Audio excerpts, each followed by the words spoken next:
رب تعالیٰ نے ارشاد فرمایا والدین کے ساتھ احسان کرو. کیا کرو؟ احسان کیا ہوتا ہے؟ احسان کس کو کہتے ہیں؟ آپ نے اپنا مکان بنانا ہے، آپ اڈے پہ جا کر ایک مزدور لے کے آ جاتے ہو اور مزدور سے کہتے ہو بھائی یہ 1000 اینٹ اوپر چڑھانی ہے، ہم تمہیں 1000 روپیہ دیں گے. وہ 1000 اینٹ اوپر چڑھا دیتا ہے، آپ اس کو 1000 روپیہ دے دیتے ہو. یہ اس پر احسان نہیں کہلائے گا. یہ احسان اس کی مزدوری بنتی آپ نے دے دی. احسان کیا ہے؟ اس کی مزدوری تو بنتی ہے 1000، آپ اس کو 2000 دے دیتے ہو، 5000 دے دیتے ہو.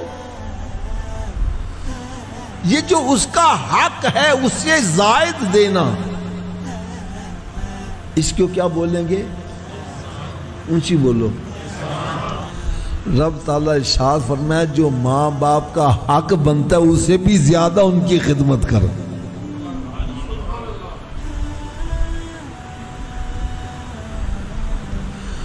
اب ماں باپ کا حق کیا ہے؟ حق کیا ہے؟ آپ نے ایک پنجابی میں شعر سنا ہوگا، شالا مسافر کوئی نہ تھیوے تے ککھ جنا تے پارے ہو. ایک مسافر ہوتا ہے نا، اس کے لیے ایک ککھ بھی بڑا وزنی ہوتا ہے. اللہ تعالی ہم سب کو حج کی سعادت نصیب فرمائے. حج پہ جب جانے والا بندہ ہے نا، اس کے لیے ایک چھوٹا سا بیگ اٹھانا بڑا مشکل ہے. یار ایک بندے نے اپنی والدہ کو کندھوں پر اٹھا کر حج کروایا. کیا کروایا؟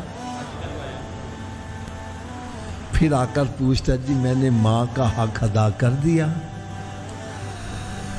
ہائے ہائے ہائے ہائے. وہ بزرگ فرمان لگے بندے ایک دن سردیوں کی رات تھی، تو نے بستر پر پیشاب کر دیا، اب گیلی جگہ پر تجھے نیند نہیں آ رہی تھی، تیری ماں نے تجھے سوکھی جگہ کر کے خود گیلی جگہ سو گئی، ابھی تو اس نے اس ایک رات کا حق ادا نہیں کیا.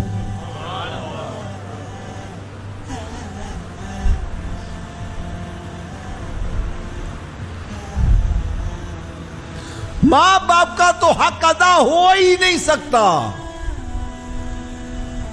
اور آج کی اولاد کہتی ابا میں تیرا ویکھیا ہی کیے، تم میرے واسطے کیتا ہی کیے.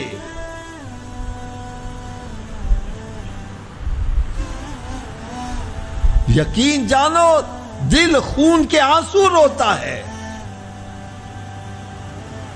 ایک بندے کے 10 بچے، کتنے جی؟